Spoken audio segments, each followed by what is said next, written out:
Okay, I think that's going. Hopefully it focuses properly. Welcome back to another episode of 0 to 60. Now this is, it's a bit of a technical video on an update I've just done on my Android unit. Now I've had this unit for about a year.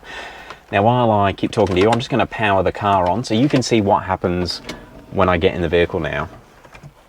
So yeah, basically I've had this Android unit for about a year, been very happy with it. When I purchased it, it was basically the highest spec hardware unit I could get. It was from AliExpress, and the seller that I bought it from was pretty bad on the customer service side. Like, they just basically stopped answering questions once I'd received the unit, which was a bit disappointing. Anyway, unit's been fine. My only issue I really had with it is lack of iDrive support. Now that's an issue because once you sort of get going in an E92, or an E90 for that matter, the screen is quite a long way away from you. Now the problem with that is trying to use Android at a distance whilst you're focusing on driving is just not safe. So it got to the point where if I didn't get a chance to queue up anything when I got in the car to get going, I wouldn't use the unit, which is a bit annoying because you bought it to listen to music, YouTube, whatever.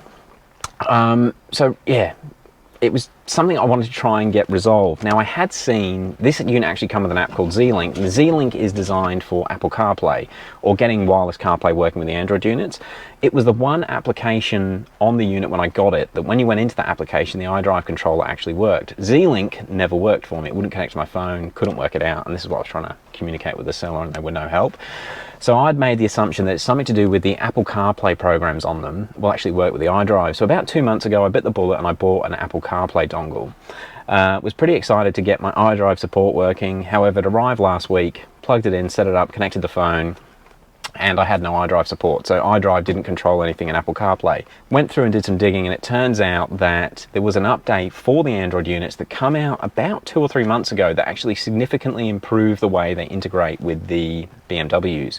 Now, as you can see, that's loaded automatically into CarPlay on my phone, and we have iDrive controller support, which is brilliant. But I'll just go back into the main Android unit and show you something. So what I can do now is, so this is, if you're looking into it, this is the ID7 skin, but I can run ID5, ID6 or ID7. I've just left it on ID7 since I've done the update because it's the newest version.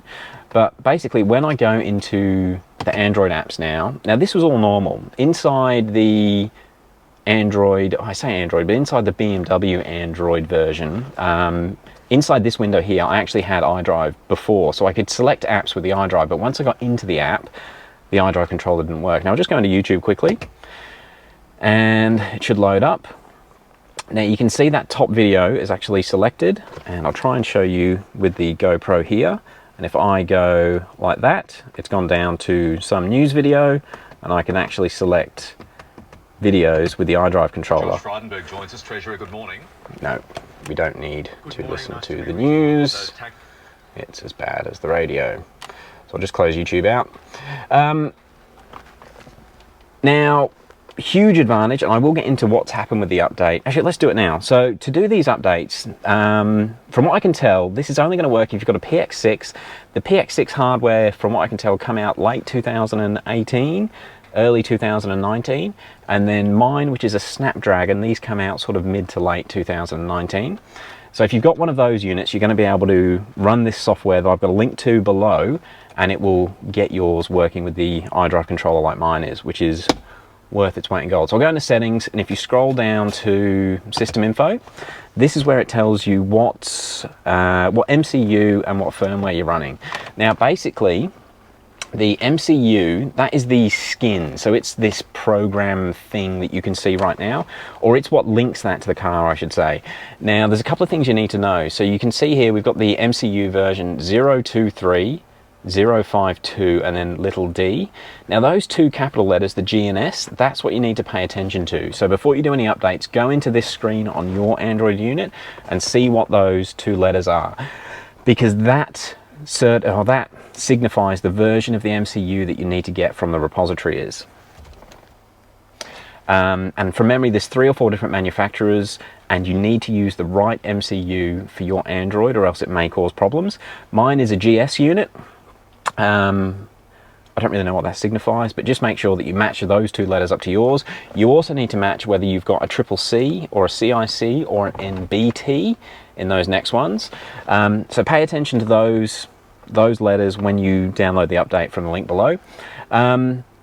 Also in that link below, it does tell you how to actually load those MCU updates, but to do an MCU update on this unit, I could put it on either an SD card or a USB stick, pop it in there, the Android would see that update file and it would automatically load it, reboot it, and you're good to go. I actually updated the MCU a couple of times, had no issues with it, it worked every time, seemed pretty flawless, that's pretty safe.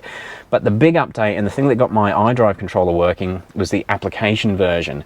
Now this is normally referred to as the actual firmware for the unit, and it's not the operating system, although it does say OS, because obviously we're running Android 9, but it's the main part of this unit, and if you do mess this up, you can run into dramas. Now, the PX6 units, take your time when you do the update, and again, there are links to do all these updates to the PX6 units below, but the PX6 units, if you get it wrong, you can brick your unit, and I'm not sure if they've got the fail-safes, but if you're running a Snapdragon unit like I am, I actually messed this up the first time, it was because of the way I formatted the card. You can actually run a special file name on a USB stick and it does some sort of factory reset and it will get you out of jail. So just keep it in mind, if you're going to do these updates, you can cause issues. Have a good read of everything before you do any, and again, make sure you're getting the correct version for your vehicle. So the firmware, because I've got a Snapdragon unit, it's actually called this KSWP user debug. The PX6 versions are named something different, but you'll be able to see there, and you can link that, you can find out what version you've got, and then you can have a look in that repository below to see how old your firmware is and how many versions have come out. So I got my unit, it was about a year ago I got my unit, and it was running 2.35, where the current version is now 3.98, and there's about 20 different versions of updates, and I think from version 3.8 onwards you got Android wide iDrive control. So it's a semi-new thing, but my god, it makes running this unit so much better. Anyway, now the one thing that I kept messing up with my unit, the Snapdragons, they seem to be very particular on how the card is formatted that's got the updated firmware on. Like I said, when you do the MCU update, you can be a bit lazy, the card doesn't need to be wiped, etc. But with mine, it would only work on an SD card. The SD card had to have no other files on it at all, and it needed to be formatted in exFAT in FAT32 with a Windows machine. If I tried to format it with an Apple machine, the update would go through and it would look like it's updating, and then it'd get caught in a boot loop, and that's what took me nearly 6 or 7 hours to work out. So keep that in mind, format it with a Windows PC and it will work straight away on the Snapdragon. Anyway, let's get into some more features and things that I can do with this now that I've done those updates. Actually, before, if you have any questions about updating, hit us up below. I did so much reading. There is a brilliant forum thread, which I will also link in the description, on basically all the development and evolution of this software that people run, or that gets used on these BMW units. Brilliant thread, but it is like 160 pages long, and you need about a week to get through it. So I'll show you with the GoPro how I'm controlling the screen. So we'll go back into my other apps, and then you saw me use YouTube before and that works fine. Spotify, I'll show you how to use that in Apple Carplay, because I think it does work better, although you can control it natively on the Android unit like this. But what I do like, I mean, pretty much anything that's not a video player, you can use an Apple CarPlay, but if you want to use it for videos, which I do sometimes, I'm going to use Plex now, so we'll go into Plex and we'll see what that works like. So I've selected it, we are in, and I've got quite a lot of stuff on Plex. We'll go to TV shows, and yeah, favourite show, Grand Tour and Top Gear. And we can select the episodes like that. You may notice they are all watched. We can click that, resume from 38 minutes in. Is it going to work? My data connection, because obviously this connects. There we go, we're there. That's not bad. That's quick. So full Plex control with the iDrive controller. YouTube, although you saw me use it before, it's okay, but the YouTube integration, hopefully they'll work on it a bit better, because I guess the YouTube app is not designed to be controlled with a joystick device like this. It's designed for touchscreen. One thing that is great about Plex, you can actually set it for use on a television. As soon as it's set for use on a television, the iDrive controller works perfectly. Hopefully, Android might make an option for the YouTube Android app to have TV functionality. If anyone's got an Android TV, that app on this unit would be perfect to be controlled with the Idrive controller. Anyway, we'll get into the thing I'm going to use the most, which is Apple CarPlay. I've got it set up on this music link in the corner. So if I click on music, it does auto boot into Apple CarPlay, but we'll go back into it now. And in Apple CarPlay, all of these apps are obviously designed to be controlled in a car. So the touchscreen is all very large and easy to get, or controlled with a thing like an Idrive, if it's in a BMW, CarPlay, etc. I just want to show you a couple of things. Now, Waze works perfectly. You can use voice commands and that sort of stuff. I'm not going to go into it now because it shows you where I'm hiding. But Waze works as good as it does on any Apple CarPlay integration. Actually, to be fair, Spotify, Apple Music, they're all brilliant when you've got CarPlay.